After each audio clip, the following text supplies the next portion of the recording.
네, 여러분 많이 기다리셨죠?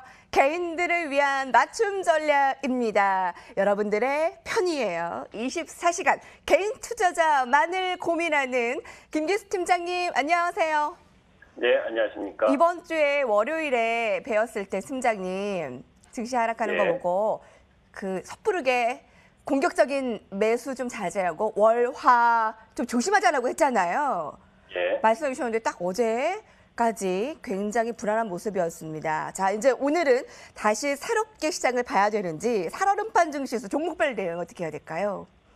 네, 일단 여러분들이 월요일과 화요일을 바라보시면서 종목별 대응보다 더 중요한 건 또 시장의 대응이죠. 그러니까 무슨 이야기를 하는 거냐면 어느 시장 지수 라인 부분이 특히 거래소 지수나 코스닥 지수나 일정 정도의 박스권을 확보하는 상태의 흐름이라면 종목별 대응이 바람직합니다. 그러나 시장이 외부 변수든 내부적인 변수든 시장의 지수를 급락시킬 만한 요인이 발생을 하게 되면 그때는 시장 전체의 우리가 얘기하는 체계적 리스크로 시장이 하락을 하게 되죠. 그러면 여러분들 이슬비가 내릴 때는 우산을 쓰면 옷이 잘 젖지 않습니다. 그러나 장맛비, 비바람이 몰아치면 우산을 쓰고 있어도 속옷까지 젖는 그런 상태가 발생을 하죠. 월요일과 화요일이 그런 현상이었다라고 보시면 됩니다.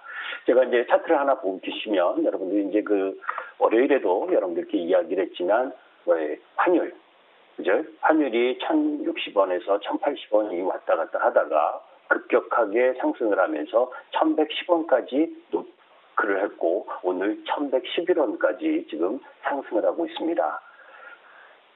실질적으로 보게 되면 환율이 15% 정도 상승을 했다는 이야기고 이 이야기는 외국인이 앉아서 주식을 보유하고 있는 상태에서 환차손이 15%가 발생했다는 거죠. 자, 그러면 그런 부분을 우리가 염두에 두면 전체적인 시장 종목 부분이 약세를 보인 부분이 일정 타당하다고 볼 수가 있습니다. 자, 그러면 환율이 일정 정도 안정화가 돼야 반등의 지속성 그리고 그 상승 흐름이 지속이 나오겠죠. 그런데 안타깝게도 오늘도 이 환율 상승이 이어지고 있는 부분입니다. 그런데 우리가 여기서 이제 봐야 될 부분은 지금은 현상이죠. 항상 주식이든 이 환율이든 간에 역배열되어 있는 상태에서 잘 잡으면 그것이 저점이고 또 정배열된 상태에서 올라가다가 어느 순간에 고점을 만드는 게 주식시장, 환율 시장의 모습입니다.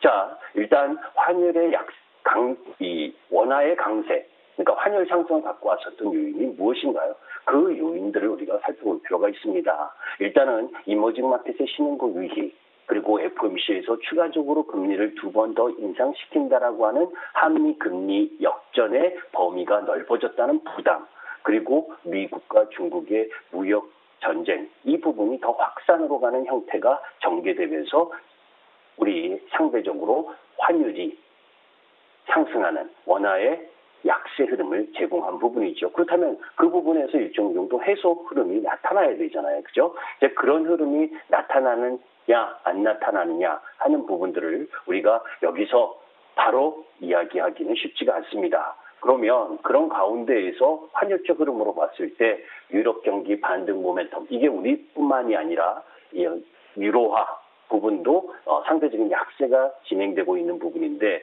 이런 부분들이 경기 반등의 모멘텀을 가지고 향후에 다소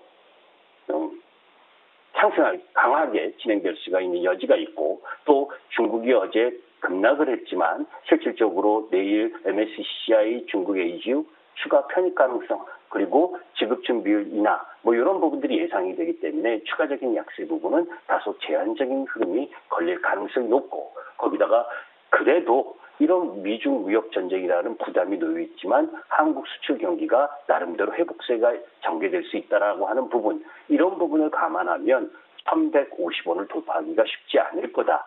그러면 지금 1,110원 라인 부분에 왔다면 추가적인 원화 약세에 대한 부담 부분은 다소 누그러뜨릴 필요가 있다. 이렇게 보고 있습니다. 네.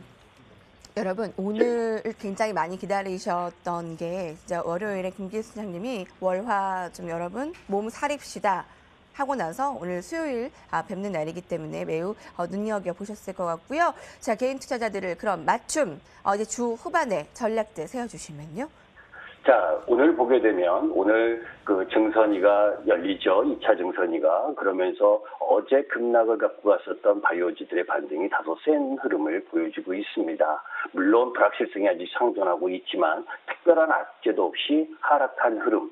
그런 부분이라면 반등 부분이 조금 더 나올 수 있다고 하는 부분이고, 월요일 날 말씀을 드리면서도 시장이 위험한 흐름이 일단 나타나기 때문에 조심을 해야 된다.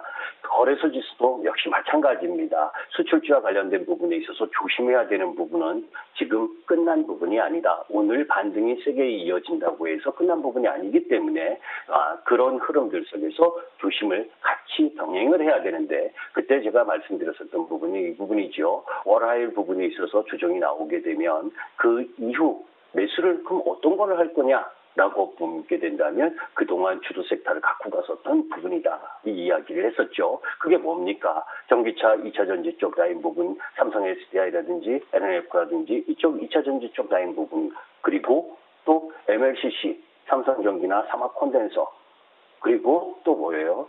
문화 콘텐츠, CJ ENM이라든지 스튜디오 드래곤 이런 쪽 부분에 대한 부분들을 저점 매수하는 쪽. 그것이 무엇을 이야기하는 거냐면 이런 환율적 악재에 의해서 하락, 시장의 체계적 위험에 의해서 실적이 양호한 부분이 하락한 부분은 매수를 해도 되는데 이 환율 부분 전에 이미 추세를 이탈하고 실적에 대한 부담을 느끼고 업황에 대한 부분, 미중 무역 전쟁에 대한 부담을 느낄 수 있는 부분. 한 예로 현대차 같은 경우에는 베이징 1공장이 지금 폐쇄 직전에 있습니다. 그런 흐름들 속에서 자동차가 상승할 수 있는 걸 기대할 수 있겠습니까, 여러분들? 그러니까 이런 부분들 속에서 2, 4분기 실적이 나아질 수 있는 종목 부분들이 환율에 의한 하락에 의해서 나왔다면, 지난번에 LG 생활건강이나 신세계 인터내셔널 여러분들 말씀드렸잖아요, 그죠? 셀트리온 헬스케어도 이야기를 했고, 셀트리온 헬스케어도 77,000원에서 117,000원까지 상승을 했으니까 자율적인 조정이 나와야지요.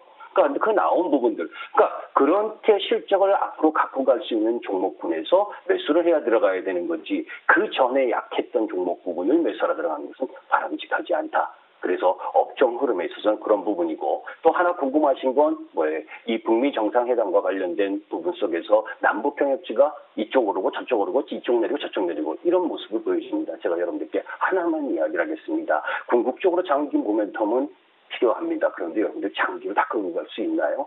오늘이든 트럼프고 북한 김정은과 중국의 시진핑이 또 만났죠. 그러면서 미국과 무역전쟁의 이 압박의 수단, 이 연결고리, 이 부분에서 트럼프가 트윗 한 방, 그죠? 대북 제재를 해제하겠다 그러면 급등할 거고, 또 그렇지 않고 논의를 중단하겠다 그러면 어떻게 하겠습니까? 급락입니다. 그러니까 이런 부분의 불확실성 부분은 어떻겠어요? 운에 맡기는 거잖아요. 그죠?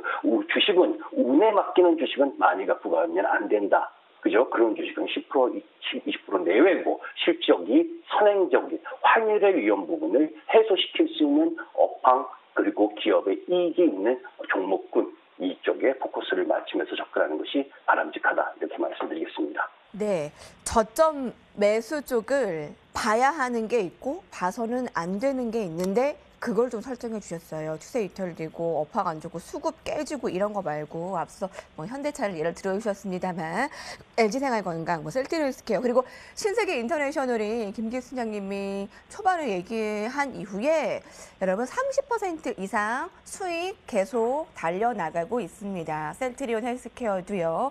자, 이렇게 저점 매수해야 하는 그 포인트를 여러분 잘 잡으시길 바랍니다. 김기수 장님 고맙습니다. 네, 감사합니다.